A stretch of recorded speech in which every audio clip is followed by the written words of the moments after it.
মসজিদেরই পাশে আমার, মসজিদেরই পাশে আমার কবর দিও ভাই, যেন করে থেকেও মুয়াজ্জিনের আজান শুনতে পাই, যেন আমি গড়ে থেকেও মুয়াজ্জিনের আজান শুনতে পাই। কত সুন্দর একটা কামনা, ওগো আল্লাহ আমার কবর যেন মসজিদের কোণে হয়। ও এলাকাবাসী আপনজন, তোমরা মসজিদ কোণে আমাকে কবর দিও। আল্লাহু আকবার কাবীরা। কত সুন্দর কামনা। এই কবরস্থানের মাইয়িত হওয়ার জন্য আমাদের আকাবিররা দোয়া করেছেন, কিয়ামত পর্যন্ত আকাবিররা দোয়া করবেন। আমি আমার উস্তাদ শেখুল হাদিস আল্লামা আজিজুল হক রহমতুল্লাহ আলাইকে শেষ রাত্রিতে নিজের লিখিত কবিতা পড়ে পড়ে বহু কাঁদতে দেখেছি। হুজুর কাঁদতেন আর বলতেন, আমার কবরটা যদি বকিতে হইত। রাজায়া বিরব্বি আন আমুতা বিতাইবাতিন, দোয়া করতেন আল্লাহর কাছে, আল্লাহ আপনি আমার কবরটা জান্নাতুল বাকিতে যদি সন্তুষ্ট হয়ে কইরা দিতেন। এটা দোয়া। আর আমাদের আকাবিররা শেষ রাত্রিতে সারা জনম দোয়া করে এবং করবে যে আল্লাহ আমার কবর তুমি জান্নাতুল বাকিতে করে দিও। বাকিয়ে মুকদ্দাস পে হো মেরি মরকদ, हमेशा रहूं मैं किनारे मदीना, हमेशा रहूं मैं किनारे मदीना। কেন মদিনায় মরতে চায়? শেখুল হাদিস জাকারিয়া রহমতুল্লাহি আলাইহি হিজরত করে মুহাজিরে মদিনী হয়ে গেছেন। কিয়ামত পর্যন্ত বহু মুহাজিরে মদিনী হবে শুধু জান্নাতুল বাকিতে শোয়ার আশায়। কারণ কবরটা যদি ভালো জায়গায় হয় তাতেও কবরটা নিরাপদ হয়। আমরা তো আর চালাক মুমিন না, আমরা শ্বশুর বাড়ির চিন্তা করি, নিজের বাড়ির চিন্তা করি, কবরের ঘরের চিন্তা করি না। গাঙ্গের ওই পার শ্বশুর বাড়ি, গাড়ি যাইব না, ও মেয়েরে বিয়ে করেন যেত, বছরে যাইব 2 বার, এর লেগে নদীর ওই পার, তাই শ্বশুর বাড়ি পছন্দ হয় না, নিজের বাড়িও পছন্দ হয় না। মধুপুরের ঘুপ নাই, গাড়ি ঢুকে না, যাইতে কষ্ট হয়। ঢাকা শহরে গুলশানে একটা বাড়ি, নিজের বাপের বাড়িও পছন্দ হয় না। নিজে বাড়ি করছে যেটা, এ বাড়িতে থাকবে কয়দিন, শ্বশুর বাড়ি যাইব কয়দিন। শ্বশুর বাড়ি যাইব হলো বছরে 2 দিন অথবা 3 বছরে 1 দিন। নিজের বাড়িতে থাকবো 5 বছর, 10 বছর, 50 বছর, এর বেশি না। আর কবরের বাড়িতে থাকতে হবে মৃত্যুর পর থেকে ইসরাফিলের বাঁশি পড়তে হবে। কবরটা যদি ভালো জায়গায় না হয় তাহলে তো মুসিবত। কবি নজরুলকে ধন্যবাদ দিতে হয়, সে তার কবরের চিন্তা করেছে। মসজিদেরই পাশে আমার, মসজিদেরই পাশে আমার কবর দিও ভাই, যেন করে থেকেও মুয়াজ্জিনের আজান শুনতে পাই, যেন আমি গড়ে থেকেও মুয়াজ্জিনের আজান শুনতে পাই। কত সুন্দর একটা কামনা, ওগো আল্লাহ আমার কবর যেন মসজিদের কোণে হয়। ও এলাকাবাসী আপনজন, তোমরা মসজিদ কোণে আমাকে কবর দিও। আল্লাহু আকবার কাবীরা। কত সুন্দর কামনা। কেন? কামনাটাই বোঝা যায় কবরের ভয়ের উপরে একটা ঈমান তার আছে। আর যার কবরের ভয়ই নাই, কবরের বিশ্বাসই নাই, ও তো নাস্তিক, ওর ঈমানই নাই, ঈমানই নষ্ট হয়ে গেছে। আগের যুগের লোকেরা ভালো জায়গায় কবর করার জন্য জীবন ভর সাধনা করেছে, কবরটা যেন ভালো গুরুস্থানে হয়। এজন্যে সারা জনম হাদিস মুখস্থ করতে করতে 1 লাখ হাদিসের হাফেজ হয়েছে, শুধু ভালো জায়গায় কবর বানাইবার লেগে। বলা হয় জান্নাতুল বাকি আর জান্নাতুল মুআল্লার পরে সবচেয়ে দামি কবরস্থান যেটা, সেটা ইমাম বুখারীর মাটিতে মাকবারায়ে মুহাম্মাদিয়া, যেখানে 2000 প্রায় মাইয়িত ঘুমিয়ে আছে, যাদের সকলের নাম মুহাম্মদ এবং তাদের সকলের 1 লাখ করে সনদ সহ হাদিস মুখস্থ। এখনো মানুষ যারা উজবেকিস্তান যায় ও কবর জিয়ারত করে। এখন আর ওখানে দাফন হয় না, কারণ 1 লাখ হাদিসের হাফেজও নাই, দাফন বন্ধ। সাহেবে হেদায়াও জায়গা পায় নাই সেখানে, কারণ ওনার হাদিস মুখস্থ ছিল 1 লাখ, কিন্তু নাম মুহাম্মদ না, এই জন্য গুরুস্থানে জায়গা মিলে নাই। কারণ ওয়াকিফ যিনি, জমিন অক্ফকারী তিনি শর্ত দিয়েছে, মাটি অক্ফ করে দিয়ে গেলাম, যাকে তাকে আমার মাটিতে শোয়াবা না, যার নাম মুহাম্মদ হবে এবং 1 লাখ হাদিস মুখস্থ হবে, তাকেই এই গুরুস্থানের মাটিতে জায়গা দিবা। অক্ফকারীর ওসিয়ত। আল্লাহ বাঁচাইছে 1500 বছর পরে আমাদের জন্ম হয়েছে। আমাদের কোন জমিন ওয়াকফকারী এমন কোন শর্ত করে না যে আমার কবরস্থানে বেনামাজিকে কবর দিবা না। যদি বেনামাজিকে কবর দিবা না এ শর্ত লাগাইতো, তাহলে সুদখোর, ঘুষখোর, বেনামাজি, শয়তান যারা আছে এরা মুসলমানের গুরুস্থানে গিয়ে জানাজা কইরাই যায় সে পড়তে পারত, হাত পা ধরে বের করে দিত যে বেনামাজির কবর গুরুস্থানে হবে না। কিন্তু আজব জমানায় আইছি, যেই জমানায় কবরের হিসাবই কম, কবরের চিন্তাই কম। আর যদি এমন ওয়াকফকারী জমিনে এখন থাকতো যে বেনামাজি সারা গুরুস্থানে জায়গা নাই, নামাজি সারা গুরুস্থানে জায়গা নাই, যদি শর্ত দিত, তাইলে যারা নামাজ পড়ো না তারা কবরস্থান তো দূরের কথা, মন্দিরেও জায়গা তালাশ করে পাইতা না, 3.5 মন্দিরেও পাইতা না। কারণ তোমারা যদি কবরস্থান থেকে বাইর করে দিত, তোমার সন্তান বলতো কি, বাপেরা গুরুস্থানে লইল না, আমি আমার বাড়িতে লোমো, আমার কি মুখে ধরছে, এদের গাঙ্গে বাসায় দিত। নিজের সন্তান নিজের বাপের কবর নিজের বাড়িতে করতো না। আশ্চর্য, কবরস্থান গুরুস্থানের মাইয়িত হওয়ার জন্য 1 লাখ হাদিস মুখস্থ করে, কবরের চিন্তা কইরা কবরটা যেন ভালো জায়গায় হয়। কারণ কবর খারাপ মানুষের লগে কবর হইলেও বেজাল আছে। আব্দুর রহিম রায়পুরি রহমতুল্লাহ আলাইহি নামে এক বুজুর্গ ছিলেন, আব্দুর রহিম রায়পুরি। ওনার কাছে এক লোক আসছে, আইসা কয়, হুজুর আমার মাটির কলসিরে জিনে ধরছে। কি কইছে শুনছেন আমার কথাটা? শুনলে এরকম দেহা ধরে বয়ে রয়েছেন, নরম শোনেন না তো। কি বলতেছে? আমার এই মাটির কলসকে জিনে ধরেছে। আগে শুনতাম বাচ্চা জিনে ধরে, মানুষ জিনে ধরে, হের কলসি জিনে ধরছে। রায়পুরি বলে, কি কও তুমি, কলসি জিনে ধরবো কি করতে, কি হইছে কলসি?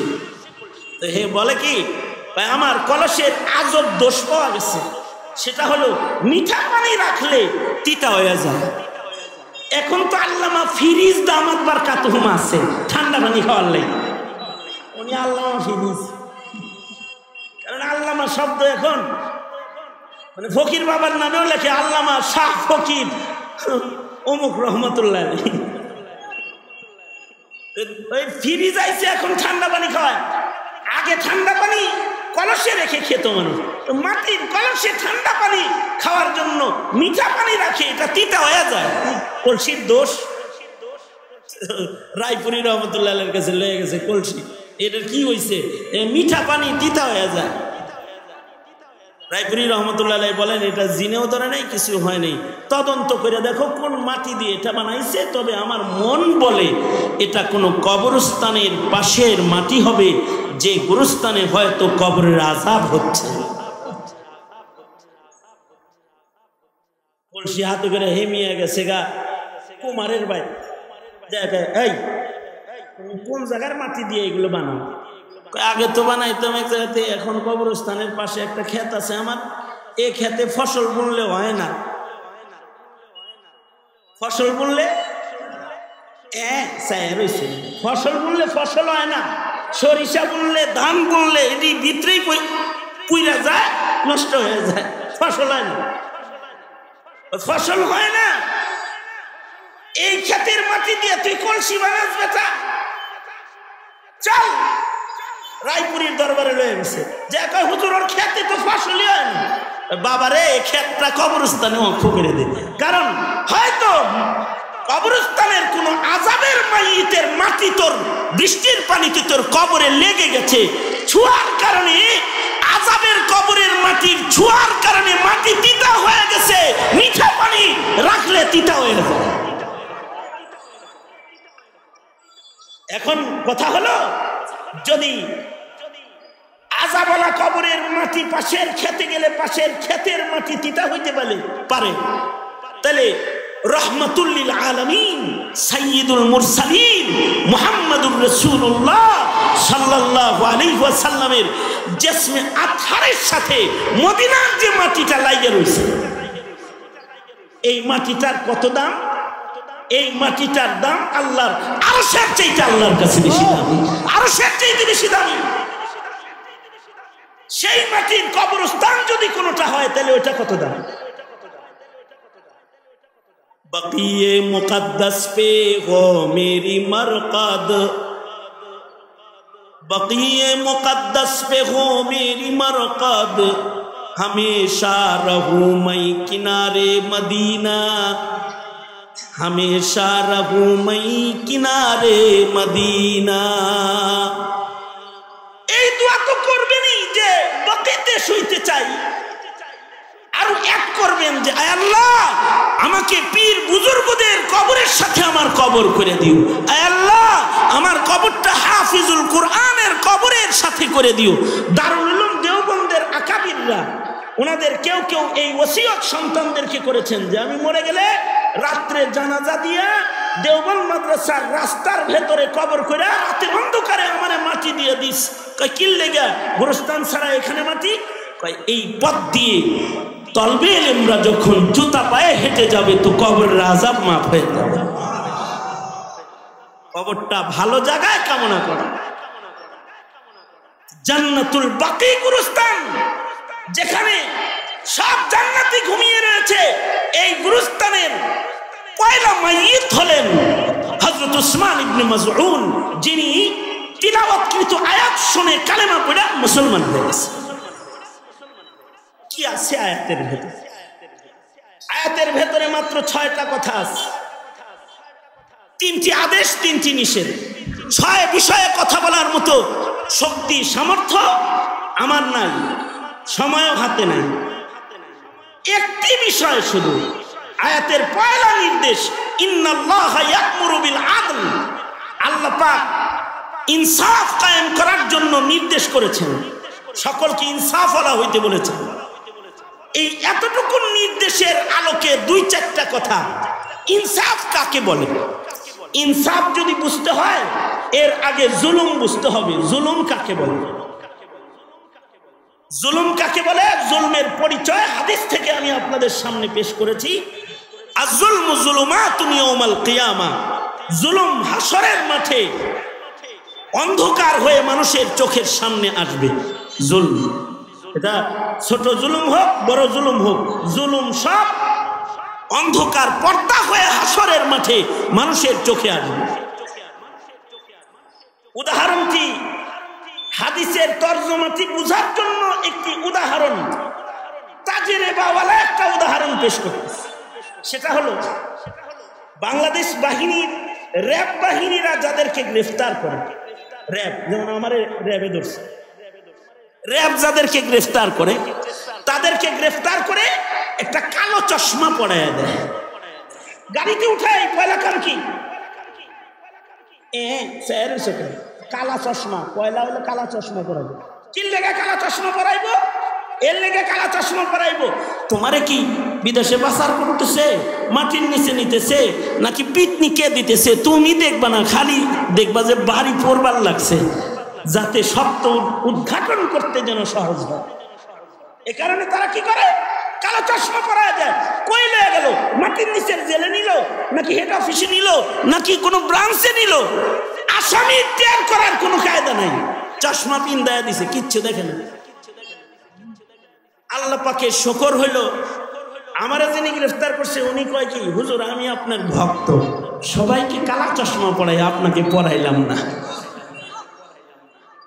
আপনাকে হেড অফিসে নিয়ে যাচ্ছি, আপনার ভাইকে বলে গেছি, মৌলানা মাসুদ হুজুরের ছাত্র, আপনার ভাইকে বলে গেছি সকালবেলায় যেন আপনার কাপড় চোপড় হেড অফিসে পৌঁছায়।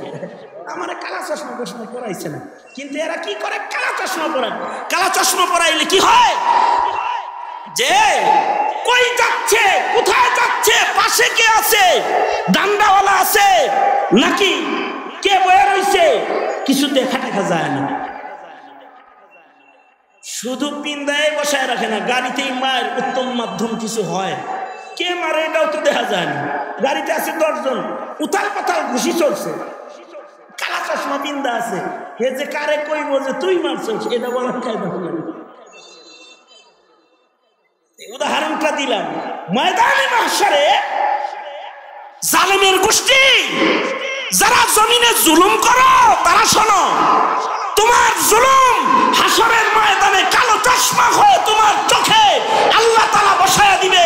হাউজে কাউসার নিয়ে রাসূল পাশে দাঁড়ায় থাকবে, জিহ্বা ঝুইলা যাবে, চোখে দেখতে পারবে না, দেখতে পারবে না।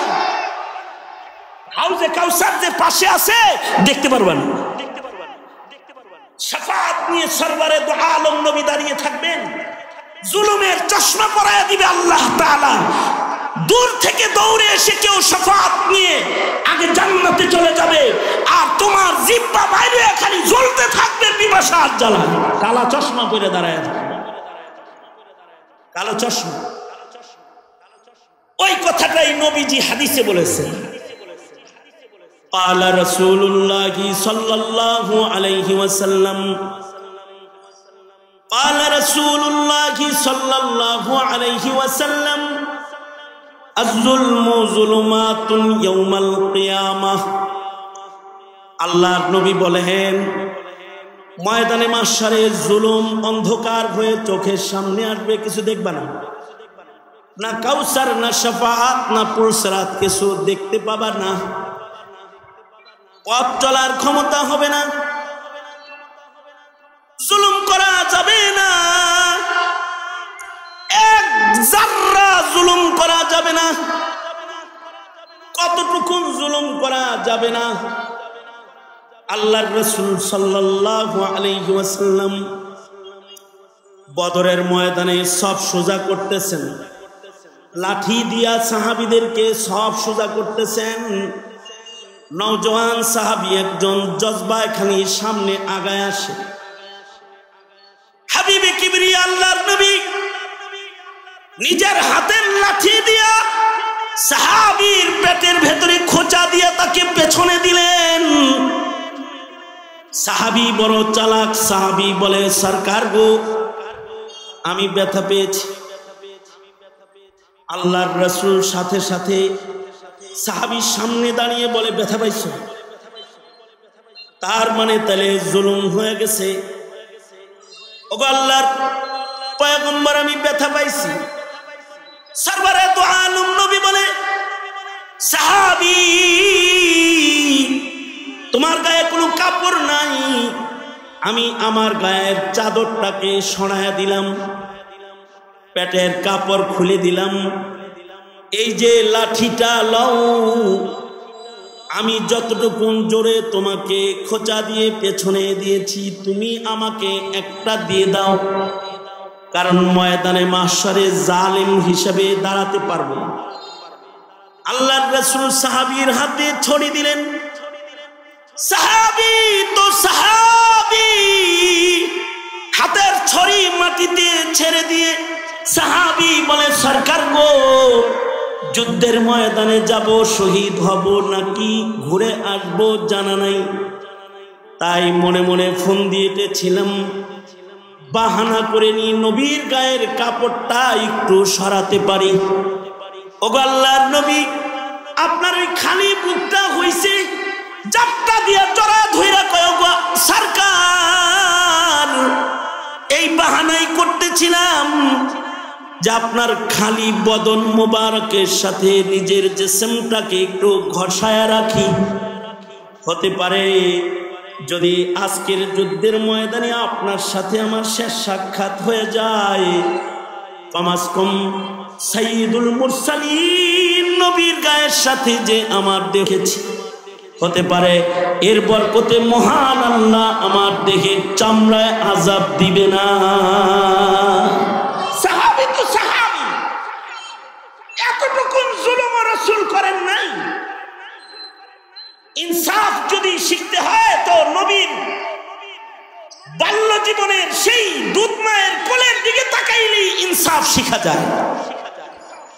খালি হালিমাতুস সাদিয়া বলে আল্লাহর রাসূলকে, বাবা মুহাম্মদ সারা জীবন তুমি আমার এক স্তনের দুধ পান করেছো, যতদিন দুধ খাইছো তুমি আমার এক স্তনের দুধ পান করেছো, ডান স্তন, বাম স্তনে মুখ লাগাও নাই কেন? সরওয়ারে দু আলম বলে, মাগো আমি যদি বাম স্তনের দুধ পান করি আর মুখ লাগাই তাহলে আমার ভাই কি খাবে? আপনার সন্তান আমার দুধ ভাইয়ের জন্য বাম স্তনটা রাখতাম, আর আমি শুধুই মাত্র ডান স্তনের দুধ পান করে মাগো আপনার কোলে আমি ইনসাফ কায়েম করতাম, এক স্তন আমি পান করতাম আর আরেক স্তন ভাইয়ের জন্য রেখে দিতাম। তার মানে ব্যক্তি জীবন থেকে শুরু করে রাষ্ট্র জীবন পর্যন্ত জিন্দেগির পরতে পরতে কোনো জায়গায় এক সরিষার দানা পরিমাণ জুলুম কোনো বান্দা করুক, এটা আল্লাহ তাআলা পছন্দ করেন না।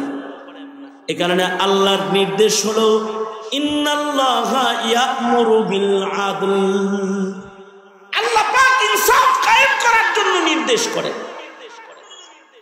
জুলুম এত বড় জঘন্য গুনাহ, এই গুনাহটা যদি কেউ নিয়ত করে জুলুম করার, তাতেও বরকত বন্ধ করে আল্লাহ। আর ইনসাফ এত বড় ইবাদত, কেউ যদি ইনসাফ করার নিয়ত করে আল্লাহ তাতেও রহমতের দরজা খুলে দেন।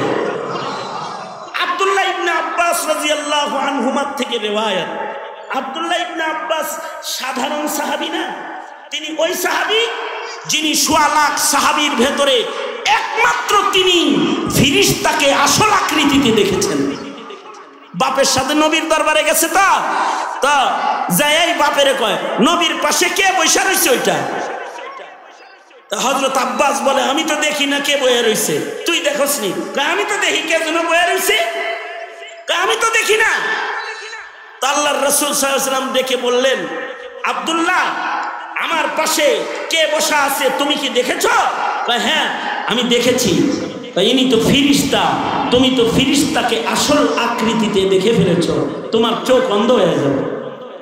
কারণ আল্লাহ তাকে অদৃশ্য চালায়, জিন অথবা ফেরেশতা এদেরকে মানব চক্ষু আসল আকৃতিতে দেখতে পাবে না। হ্যাঁ, ইয়াতাশাক্কালু বিআশকালিন মুখতালিফাতিন, তারা বিভিন্ন আকৃতিতে নিজেকে পেশ করার যোগ্যতা রাখে।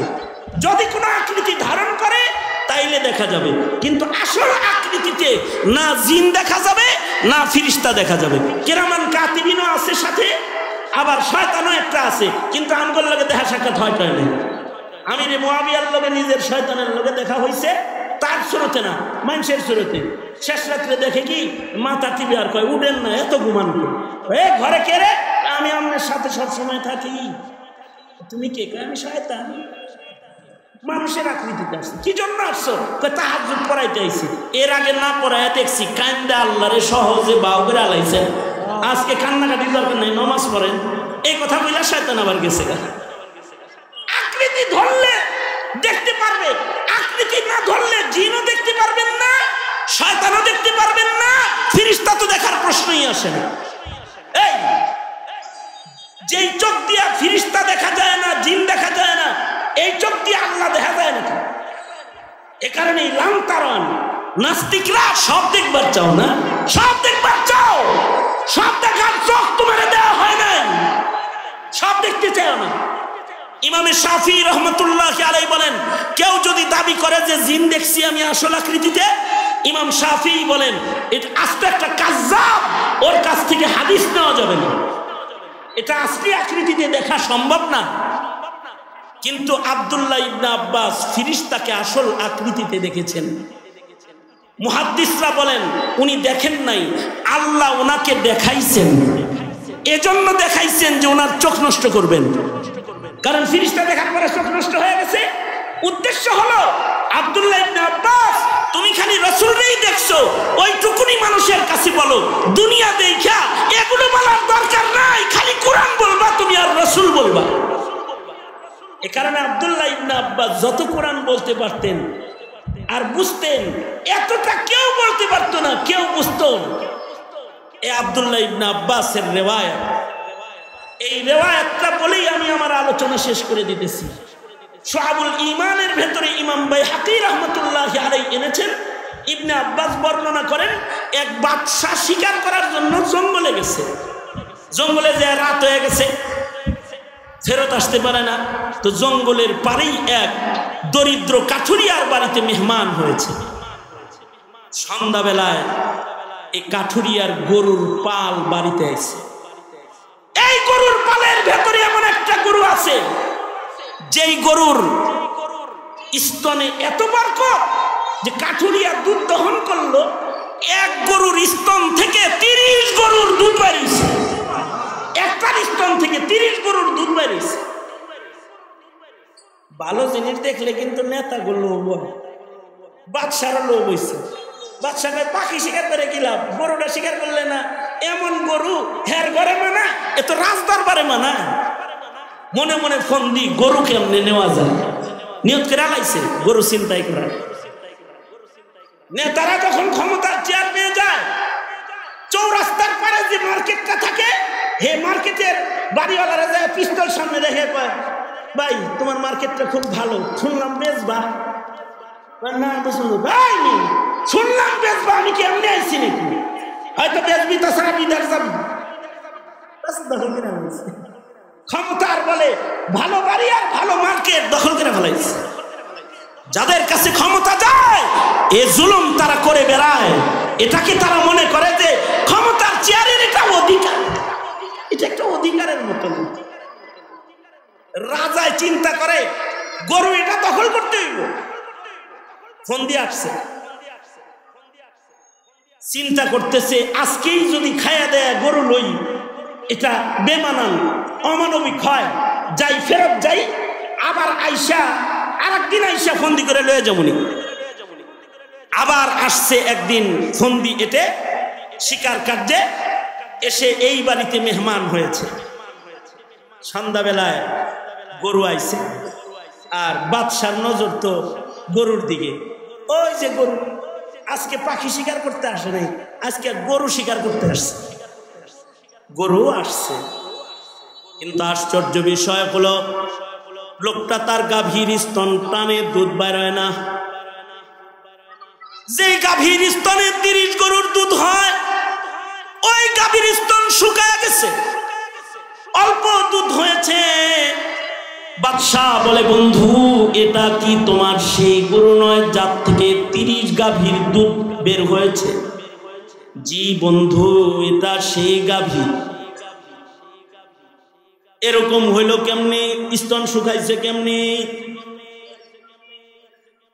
আগে হয়তো 30 কেজি, এখন হয় অল্প, কারণ কি? লোকটা বলে, আমার রাজ্যের বাদশাহ মনে হয় জুলুম শুরু করেছে, আমার গরুর স্তন দিয়া বাদশার জুলুম বুঝিয়েন। রাজ্যের বাদশাহ মনে হয় কোন জুলুম করেছে, এ কারণে স্তন শুকায়া গেছে। বাদশাহ মনে মনে শর্মিন্দা হয়েছে, নিজের পরিচয় আর দেয় না যে আমি বাদশাহ, কারণ যে গরু নিব গরুর স্তনে দুধই নেই। লজ্জায় চলে গেছে, রাতের বেলায় তওবা করেছে, ওগো আল্লাহ, জুলুম তাইলে এত নিকৃষ্ট গুনাহ, যেটা করা লাগে না, যেটার নিয়ত করলেও তুমি রহমত বন্ধ করে দাও। ওগো আল্লাহ, এমন নিকৃষ্ট গুনাহ আমি আর করব না, আমি তওবা করলাম, আর জীবনে কোনোদিন জুলুম করব না, জুলুমের নিয়ত করব না। আমার রাজ্যে আমি জুলুম হতেও দেব না, আমি ইনসাফ কায়েমকারী হয়ে যাব, আদাল প্রতিষ্ঠাকারী হয়ে যাব। আব্দুল্লাহ ইবনে আব্বাস বলেন, রাতের বেলায় বাদশাহ তওবা করেছে, সকাল বেলায় রাজ দরবারে চলে গেছে। কিছুদিন পরে চিন্তা, আমার ইনসাফের নিয়ত কি আল্লাহ পছন্দ করলো? পরীক্ষা করার জন্য আবার শিকার কার্যে বের হয়ে এসেছে। আবার বাহানা করে থার্ড টাইম দরিদ্র লোকটার মেহমান হয়ে গেছে, নিজের পরিচয় দেয় না। সন্ধ্যাবেলায় গাভীগুলো এসেছে, দুধ দহন করতেছে, আবার 30 গরুর দুধ বের হয়েছে। বাদশাহ বলে, বন্ধু এটি কি সেই গাভী নয় যেটার স্তন থেকে 1 কেজি দুধ তুমি খুঁজে পাও নাই? জি বন্ধু, এটাই সেই গাভী। আবার কেন জানি স্তনে বরকত হয়েছে। বাদশাহ বলে এটা কেমনে হলো? লোকটা বলে আমার রাজ্যের বাদশাহ মনে হয় ইনসাফ শুরু করেছে। একথা বলতে বাদশার চোখের পানি গড়ায় পড়েছে। লোকটাকে জড়ায় ধরে বলে বন্ধু, আমি বাদশাহ ছদ্মবেশে তোমার বাড়ির মেহমান হয়েছি। জুলুম তো এত নিকৃষ্ট গুনাহ যেটা করা লাগে না, এটার নিয়ত করলেও আল্লাহ নারাজ হয়ে যায়। আর ইনসাফ তো এত উৎকৃষ্ট ইবাদত, তার সিফতের নাম। যদি ইনসাফের উপরে চলার কেউ নিয়ত করে লয় তো আসমানের মালিক মহান আল্লাহ বারাকাতের দরওয়াজাগুলো খুলে দেয়। এ কারণে আল্লাহর নির্দেশ হলো তোমরা ইনসাফ কায়েম করো। এখানে আপনাদেরকে বলবো, রাষ্ট্রের ইনসাফ তো আর আপনি কায়েম করতে পারবেন না, এটা রাজাদের কাজ। কমস কম ওই জালিমদের মোকাবেলায় যারা জুলুম করে যাচ্ছে, আপনি আপনার ব্যক্তি জীবন পারিবারিক জীবনের ইনসাফটা তো কায়েমকারী হন, তাতেও আল্লাহর রহমত আশা করা যায়। আর যদি ইনসাফ ভুলে গিয়ে জালিমের দপ্তরেই নাম চলে যায়, তবে কিন্তু খোদার গজব এসে যায়, আল্লাহর গজব এসে যায়। আল্লাহর গজব আসলে বাঁচার রাস্তা থাকে না। আজকে উলামায়ে দ্বীনদের উপরে জুলুম চলছে, নেককারদের উপরে জুলুম চলছে। জুলুম থেকে আল্লাহ তাআলা আমাদেরকে উদ্ধার করুন, ইনসাফ কায়েম করার তৌফিক আল্লাহ আমাদের দান করুক। আওয়াজ করে বলুন আমিন। বাস এতটুকুন দাওয়াত। রমাদান সামনে, ইনসাফ কায়েম করব ইনশাআল্লাহ। বলেন ইনশাআল্লাহ, বলেন ইনশাআল্লাহ। হাত দিলে ওয়াদা করেন, হাত দিলে ওয়াদা করেন ইনশাআল্লাহ ইনসাফ ওয়ালা হব, জুলুম করব না। আল্লাহ আমাদেরকে তৌফিক দান করুন। এতটুকুন বলেই আল্লাহ তাআলা হার কিসমের জুলুম থেকে আমাদেরকে বেঁচে থাকার তৌফিক দান করুন। এ দাওয়াত, এই তোহফাটা আপনাদেরকে দিয়ে আমি আমার সংক্ষিপ্ত কথা এখানেই শেষ করতেছি। जो कुछ हुआ या रब तेरे करम से हुआ, जो कुछ होगा तेरे करम से ही होगा। আপনাদের সকলের কাছে দোয়া চাই, আল্লাহ তাআলা হযরত পীর সাহেব হুজুরকে দ্রুত শিফায়ে কামিলা আজিলা নসিব করেন। আওয়াজ করে জোরে বলেন, আওয়াজ করে জোরে বলেন আমিন। যে আকাবির চলে গেছে, সে আকাবিরের খালা পূরণ হয় নাই। এ আকাবির যতদিন আছে আমাদের বট ছায়া, এ ছায়ায় দাঁড়িয়ে থাকলে এই জুলম আর সেতাম যখন মুসলমানদের উপরে, আকাবিরদের ছায়ার বড় দাম। যতদিন শাইখুল ইসলামের ছায়া ছিল, ততদিন জুলুম করার সাহস কেউ করে নাই, করে নাই। আকাবিরদের ছায়াকে কদর করি। আল্লাহ তাআলা আমাদেরকে আকাবিরদের কদর করার তৌফিক দান করেন আমিন। আসসালামু আলাইকুম ওয়া রাহমাতুল্লাহি ওয়া বারাকাতুহু।